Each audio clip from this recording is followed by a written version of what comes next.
उत्तर प्रदेश में विधानसभा का चुनाव कब होगा? अगर होगा तो कैसे होगा? क्योंकि एक तरफ कोरोना का लहर, दूसरी तरफ चुनाव आयोग भी हरकत में। तो अब इसके लिए बड़ी खबर सामने आ रही है। नमस्कार, मेरा नाम अभिषेक तिवारी है। आप देख रहे हैं मूव मीडिया। दरअसल अगले साल यानी 2022 में उत्तर प्रदेश में विधानसभा का चुनाव है। हालांकि उत्तर प्रदेश के साथ साथ अन्य 5 राज्यों में चुनाव कराए जाने हैं, लेकिन सबसे ज्यादा चर्चा इस वक्त उत्तर प्रदेश विधानसभा चुनाव से लेकर के हो रही है।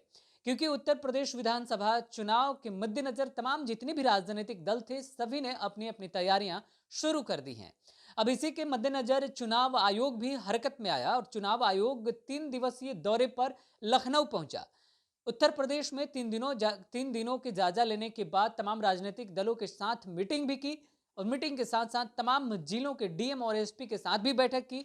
और बैठक के बाद अंततोगत्वा आज एक प्रेस कॉन्फ्रेंस कर ऐलान कर दिया गया। ऐलान में किन किन चीजों का जिक्र किया गया है, चुनाव आयोग की तरफ से किस प्रकार से इलेक्शन कराए जाएंगे और चुनाव आयोग की तरफ से क्या क्या व्यवस्था की गई है, उस पर पहले एक नजर डाल लेते हैं। फिर हम आपको बताएंगे कि उत्तर प्रदेश में चुनाव कब कराए जाएंगे और कब तक आप अपना नाम जो है मतदाता सूची में दर्ज करा सकते हैं, अंकित करा सकते हैं। इसमें कई मुख्य रूप से ऐलान किए गए हैं। मुख्य चुनाव आयुक्त सुशील चंद्रा के द्वारा ऐलान किया गया, प्रेस कॉन्फ्रेंस किया गया। सुशील चंद्रा के साथ साथ तमाम उत्तर प्रदेश के इलेक्शन कमीशन के अधिकारी भी मौजूद रहे। लेकिन उनमें देखिए किस प्रकार से क्या कुछ कहा गया। सबसे पहले समय पर ही चुनाव कराया जाएगा, इसको लेकर के चर्चाएं जो चल रही थी उस पर अभी पूर्ण विराम लगता हुआ दिख रहा है। लेकिन हाँ, उससे जुड़ी एक बड़ी खबर जरूर है हमारे पास। दिव्यांग और बुजुर्गों के लिए खास सुविधा बनाई जाएगी। कोविड 19 के अंतर्गत 80 साल से ऊपर के बुजुर्गों को घर में ही मतदान करने की सुविधा मिलनी चाहिए, ऐसा इलेक्शन कमीशन का कहना है। साथ ही साथ दिव्यांगों के लिए भी यही रणनीति अपनाई जाएगी। पोलिंग बूथों की संख्या बढ़ाई जाएगी। यानी कोरोना काल को देखते हुए भीड़ को नियंत्रित रखने के लिए चुनाव आयोग ने बताया है कि करीब 11,000 पोलिंग बूथ बढ़ाए जाएंगे। एक बूथ पर जहां पहले 1,500 वोटर हुआ करते थे, अब वहां पर सिर्फ और सिर्फ 1,200 लोगों की वोटिंग करने की व्यवस्थाएं की जाएगी। महिला वोटरों की संख्या भी बढ़ गई है। यह भी इलेक्शन कमीशन के द्वारा दी गई जानकारी के अनुसार पता चला है कि देश के मुख्य निर्वाचन आयुक्त जो है सुशील चंद्रा ने प्रेस कॉन्फ्रेंस में बताया कि पिछले विधानसभा चुनाव के मुकाबले इस चुनाव में नए वोटरों की जो संख्या है, 3 गुने की बढ़ोतरी हुई है। 18 से 19 साल के युवा वोटरों में 1,000 पुरुष मतदाता पर 839 महिलाओं का अनुपात था, जो अब बढ़कर 868 तक पहुंच चुका है। खास तौर पर जानकारी मिली है कि 5 जनवरी तक मतदाता सूची में नाम जोड़े जाएंगे।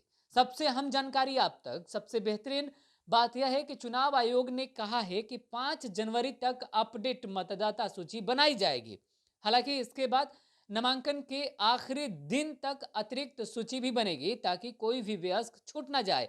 यानी 5 तारीख तक आप अपना नाम जो है वो मतदाता सूची में दर्ज करा सकते हैं।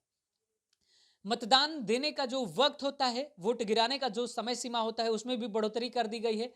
यूपी विधानसभा चुनाव चूंकि ठंड में होना है, तो मौसम को देखते हुए चुनाव आयोग ने मतदान का जो समय है वो सुबह 8 बजे से और शाम 4 बजे तक कर दिया है। जो पहले सुबह 7 बजे से शुरू होता था और शाम 5 बजे तक चलता था, वो अब सुबह 8 बजे से मतदान प्रक्रिया शुरू हो जाएगी सभी बूथों पर और शाम 6 बजे तक मतदान डाले जाएंगे।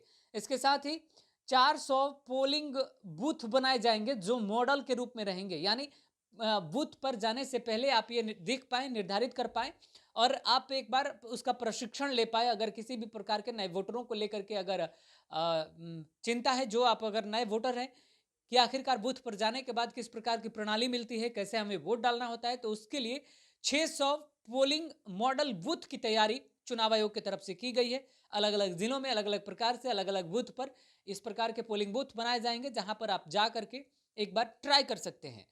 इसके साथ महिलाओं के लिए अलग से पोलिंग बूथ बनाए जाएंगे।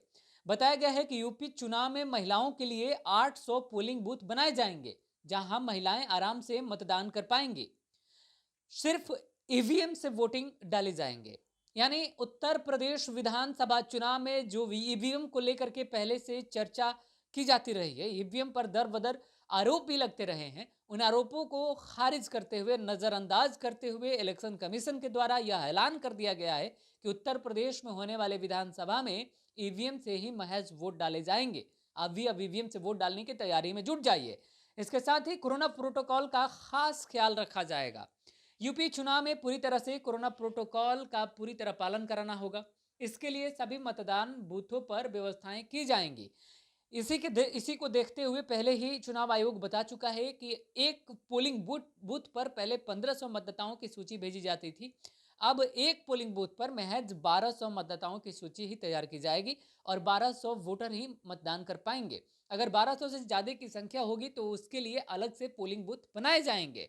इस प्रकार का ऐलान चुनाव आयोग की तरफ से किया गया है। सबसे खास और सबसे अहम ऐलान कि आखिरकार उत्तर प्रदेश में चुनाव कब होंगे, इस सवाल के जवाब में खासतौर पर इलेक्शन कमीशन के द्वारा यह बताया गया कि तमाम जितने भी राजनीतिक दलों के साथ उसकी बैठक हुई, उस बैठक में सभी राजनीतिक दलों के द्वारा समय पर चुनाव कराए जाने को कहा गया है, मांग की गई है। इस संदर्भ में चुनाव आयोग अब अपनी तैयारी करेगा और उसके बाद यह ऐलान करेगा कि आखिरकार किस तिथि तक उत्तर प्रदेश में और किस प्रणाली के अंतर्गत क्या शेड्यूल के साथ चुनाव कराया जाए। एक बात तो तय है कि 5 तारीख तक मतदाता सूची में नामकरण जोड़ा जाना है, उससे पहले तो चुनाव का ऐलान हो नहीं सकता। 5 के बाद कभी भी प्रेस कॉन्फ्रेंस होगा और चुनाव आयोग के द्वारा चुनाव कराए जाने की तिथि का ऐलान कर दिया जाएगा। आप मानकर चलिए कि पिछले समय में पिछली बार जब विधानसभा का चुनाव हुआ था और जो लगभग तय समय बताया गया था, लगभग उसी के इर्द गिर्द चुनाव होगा, यानी मार्च तक चुनाव संपन्न करा लिया जाएगा। बस तिथि आने का इंतजार है हमें भी और आपको भी। आप रहिए हमारे साथ, जैसे ही तिथि का ऐलान होगा हम जरूर लेकर पहुंचेंगे आप तक, बताएंगे कि उत्तर प्रदेश में चुनाव कब होना है। फिलहाल उत्तर प्रदेश में पहुंचे मुख्य चुनाव आयुक्त सुशील चंद्रा के द्वारा ये तमाम प्रेस कॉन्फ्रेंस किए गए, जिसकी तस्वीरें हम लगातार आपको स्क्रीन पर दिखा रहे हैं। अब अगला दौरा मुख्य चुनाव आयुक्त और 2 उपायुक्तों के साथ में मणिपुर का होने वाला है, क्योंकि मणिपुर में भी चुनाव कराए जाने हैं और जायजा लेने के लिए वहां पर भी 3 दिवसीय दौरा है मुख्य चुनाव आयुक्त का। उसके बाद ही यह तय किया जाएगा कि खासतौर पर उत्तर प्रदेश में कब तिथि का ऐलान किया जाए, चुनाव आयोग अपना शेड्यूल कब जारी करे। फिलहाल देखना है कब तक सब कुछ साफ हो पाता है। अभी तक हमारे साथ जुड़ने के लिए आप सभी का बहुत बहुत धन्यवाद। नमस्कार। Subscribe now and press the bell icon. Never miss an update.